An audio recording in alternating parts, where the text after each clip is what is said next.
ट्रिंग ट्रिंग ट्रिंग ट्रिंग। Hello माँ, मैं राजू बोल रहा हूँ। कैसी हो माँ? मैं ठीक हूँ बेटे। ये बताओ, तुम और बहू दोनों कैसे हो? हम दोनों ठीक हैं माँ। माँ, आपकी बहुत याद आती है। अच्छा सुनो माँ, मैं अगले महीने इंडिया आ रहा हूँ तुम्हें लेने। क्या? हाँ माँ, अब हम सब साथ ही रहेंगे। नीतू कह रही थी माँ जी को अमेरिका ले आओ, वहाँ अकेले बहुत परेशान हो रही होगी। हेलो, सुन रही हो ना माँ? हाँ बेटे हाँ। बूढ़ी आंखों में खुशी के अश्रुधारा बह निकली। बेटे और बहू का प्यार नस नस में दौड़ने लगा। जीवन के 70 साल गुजर सावित्री ने जल्दी से अपना पल्लू से आंसू पोंछे और बेटे से बात करने लगी। पूरे 2 साल बाद बेटा घर आ रहा था।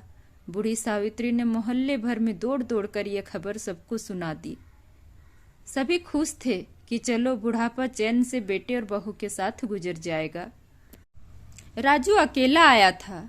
उसने कहा कि माँ, हमें जल्दी ही वापस जाना है, इसलिए जो भी रुपये पैसा किसी से लेना है वो लेकर रख लो, और तब तक मैं किसी प्रॉपर्टी डीलर से मकान की बात करता हूँ। मकान?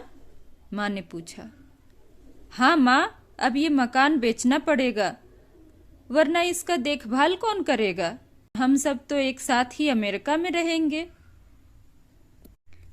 बूढ़ी आंखों ने मकान के कोने कोने को ऐसा निहारा जैसे किसी अबोध बालक को सहला रही हो। आनन फानन और औने पौने दाम में राजू ने मकान बेच दिया। सावित्री देवी ने वो जरूरी सामान समेटा जिससे उनका बहुत ज्यादा लगाव था। राजू टैक्सी मंगवा चुका था। एयरपोर्ट पहुंचकर राजू ने कहा, माँ तुम यहाँ बैठो, मैं अंदर जाकर सामान की जांच और बोर्डिंग और वीजा का काम निपटा लेता हूँ। ठीक है बेटा। सावित्री देवी वहीं पास के बेंच पर बैठ गई। काफी समय बीत चुका था। बाहर बैठी सावित्री देवी बार बार उस दरवाजे की तरफ देख रही थी जिसमें राजू गया था, लेकिन अभी तक बाहर नहीं आया। शायद अंदर बहुत भीड़ होगी, सोचकर बूढ़ी आंखें फिर से टकटकी लगाए देखने लगी। अंधेरा हो चुका था। एयरपोर्ट के बाहर गहमा गहमी कम हो चुकी थी। माँ जी, किससे मिलना है? एक कर्मचारी ने वृद्धा से पूछा। मेरा बेटा अंदर गया था टिकट लेने, वो मुझे अमेरिका लेकर जा रहा है, सावित्री देवी ने घबरा कर कहा। लेकिन अंदर तो कोई पैसेंजर नहीं है। अमेरिका जाने वाली फ्लाइट तो दोपहर में ही चली गई। क्या नाम था आपके बेटे का? कर्मचारी ने सवाल किया। राजू। सावित्री के चेहरे पे चिंता की लकीर उभर आई। कर्मचारी अंदर गया और कुछ देर बाद बाहर आकर बोला, माँ जी, आपका बेटा राजू तो अमेरिका जाने वाली फ्लाइट से कब का जा चुका है। क्या?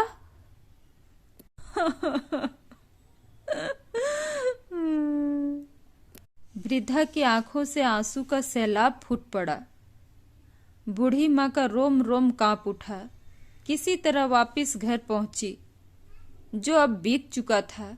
रात में घर के बाहर चबूतरे पर ही सो गई। सुबह हुई तो दयालु मकान मालिक ने एक कमरा रहने को दे दिया।